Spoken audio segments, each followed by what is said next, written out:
મોમોસ બનાવવા માટે આપણે પહેલાં મેદાનો લોટ ચાળી લઈશું. ઘઉંના પણ થાય છે અને અડધો ઘઉં અને અડધા મેદાના પણ થાય છે. હવે આપણે જે જોવે એ પ્રમાણે લોટ લઈ લઈશું.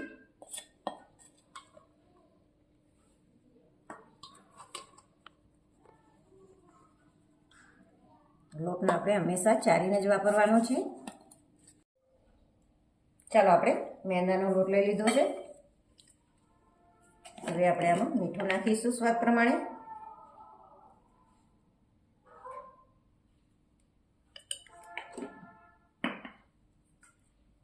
મોઈન માટે આપણે તેલ નાખીશું 2 થી 3 મોટી ચમચી.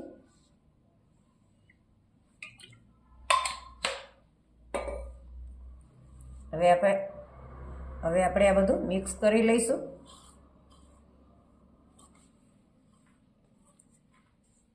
હવે આપણે લોટ બાંધી લઈશું. જો આપણે તેલ, મીઠું અને લોટ મિક્સ કરી લીધું છે. મેં ફરીથી થોડુંક તેલ નાખ્યું હતું, કારણ કે તેલ થોડુંક મારે પહેલાં ઓછું નખાયું હતું, એટલે 4 મોટી ચમચી જેટલું મેં તેલ નાખ્યું છે. જો આ રીતે આમ એકદમ મુઠ્ઠીને આ રીતે થાય એ રીતનું આપણે તેલ નાખીશું. આપણને એમ લાગે કે મોઈન સરખું થઈ ગયું છે એટલું આપણે મોઈન નાખીશું. હવે આપણે લોટ બાંધી લઈશું. પાણી આપણે વેડતું જવાનું અને લોટ બાંધતું જવાનું. આપણે પૂરીનો લોટ જે રીતે બાંધીએ એ રીતે આપણે લોટ બાંધવાનો છે. ચાલો આપણો લોટ બાંધાઈ ગયો છે. હવે આપણે આને થોડોક ટૂંપી લઈશું. એના માટે આપણે 1 ચમચી જેટલું તેલ લઈશું અને આને સરસ ગૂંદવાનો છે આ રીતે, એટલે ચીકણો અને સરસ થાય લોટ.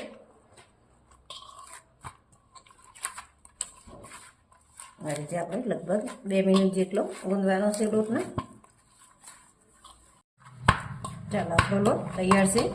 જો આ રીતે આપણે પૂરીનો લોટ બાંધીએ એ રીતે બાંધવાનો. હવે આપણે આને ઢાંકી અને 10 થી 15 મિનિટ રેસ્ટ આપીશું. હવે આપણે મોમોસની ચટણી બનાવવાની છે. આપણે દાલ ચટણી ટમેટાની બનાવવાની છે. તો એની માટે આપણે આ આખા લાલ મરચાં લીધા છે. એને ડીટડા કાઢી અને અંદરના બીજ કાઢી અને આપણે 2 ભાગમાં આ રીતે ડિવાઈડ કરી અને લીધા છે. અને આપણે 2 પાણીથી સરસ ધોઈ લીધા છે. હવે આપણે આની અંદર ગરમ પાણી નાખવાનું છે. તો આપણે આ ગરમ પાણી મરચાં ડૂબે એટલું આટલું નાખીશું. હવે આને આપણે 30 મિનિટ સુધી પલાળવા દઈશું. ચાલો હવે મોમોસ માટે આપણે સ્ટફિંગ બનાવીશું. એની માટે આપણે આ કોબીજ લીધી છે. કોબીજ આપણે 2 વાટકી લીધી છે અને આપણે મોટી મોટી સમારી લીધી છે. 1 નંગ આપણે કેપ્સિકમ લીધું છે અને આપણે 1 વાટકી જેટલા ગાજર લીધા છે. હવે આ બધું આપણે ચોપરમાં ચોપ કરી દઈશું. ચાલો હવે આપણે આની અંદર મીઠું થોડુંક નાખી દઈશું. આપણે એકદમ ઝીણું સરસ ચોપ કરી દીધું છે. હવે આપણે આને થોડુંક આ રીતે મિક્સ કરી લઈશું.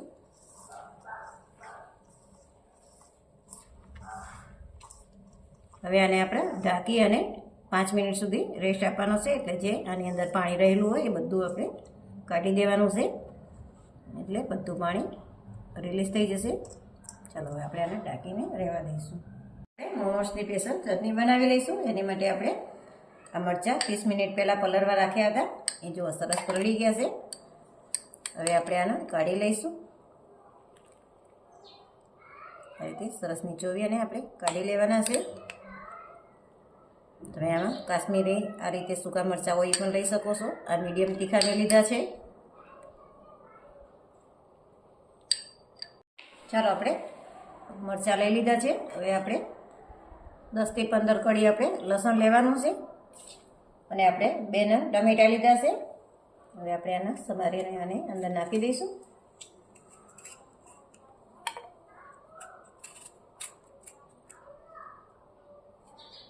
હવે આપણે ટમેટા નાખી દીધા છે. સ્વાદ પ્રમાણે આપણે મીઠું નાખીશું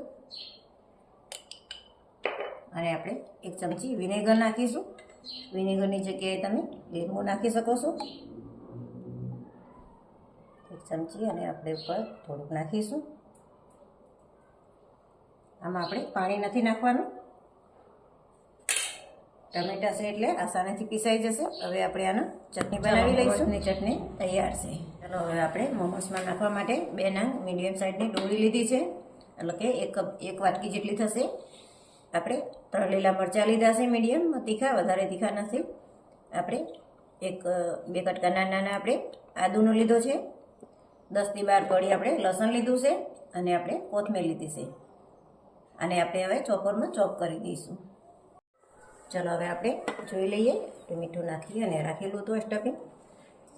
જો બધું પાણી એકદમ સરસ નીતરી ગયું છે આનું. જો હવે આપણે આની અંદર આ ડુંગળી અને મરચાં અને લસણ ને બધું નાખેલું હતું એ નાખી દઈશું. એટલે આનું પણ પાણી આપણે કાઢી શકીએ. હવે આપણે કોથમીર નાખીશું.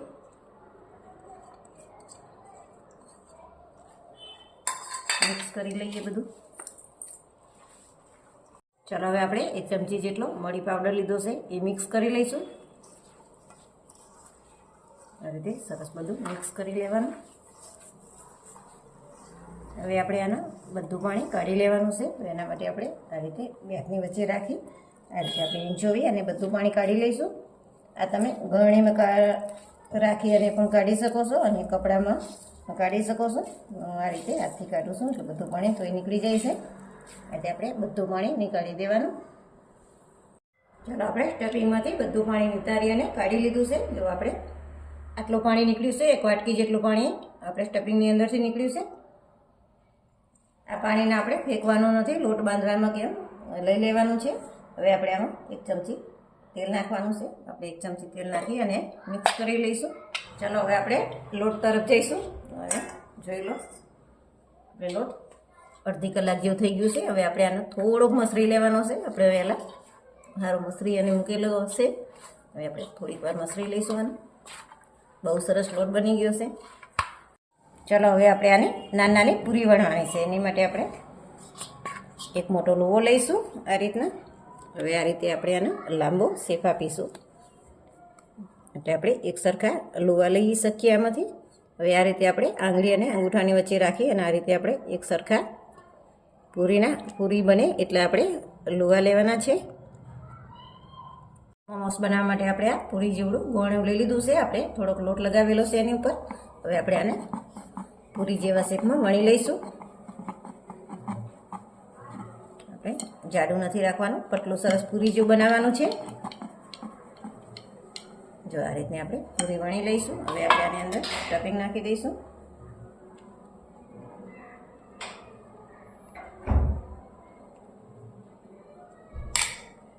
સ્ટફિંગ આ રીતે વચ્ચે ભેગું કરી દઈશું.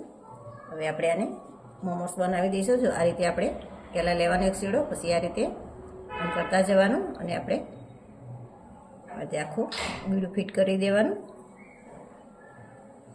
આ રીતે આપણે આ દબાવતું જવાનું.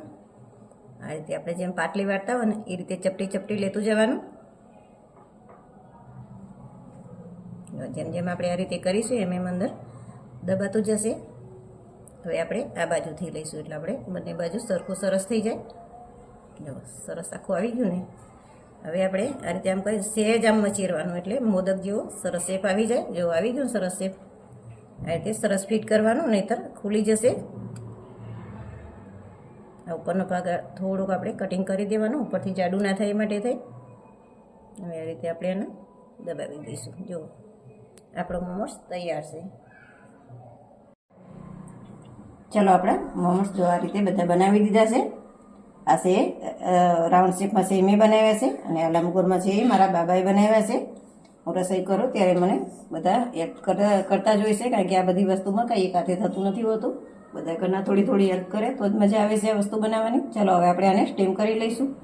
ચાલો આપણે સ્ટીમર મૂકી દીધું છે અને આપણે આમાં પાણી ગરમ થઈ ગયું છે અને આ ડીશને પણ આપણે તેલથી ગ્રીસ કરી લીધી છે.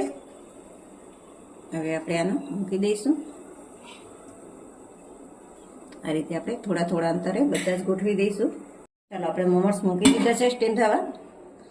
હવે આપણે આને 12 થી 15 મિનિટ સુધી કૂક થવા દઈશું. 10 થી 12 મિનિટ જેવું થઈ ગયું છે. હવે આપણે જોઈ લઈએ. બહુ સરસ થઈ ગયા છે આપણા મોમોસ. આ રીતે કલર બદલાઈ જાય એટલે આપણને ખબર પડી જાય કે આપણા મોમોસ તૈયાર થઈ ગયા છે. ચાલો મોમોસ તૈયાર છે. તો મિયોનીઝ અને રેડ ચટણી જોડે આપણે સર્વ કરીશું. તો તમને આ રેસીપી વિડીયો ગમ્યો હોય તો લાઈક કરો, શેર કરો અને સબસ્ક્રાઈબ કરવાનું ભૂલતા નહીં.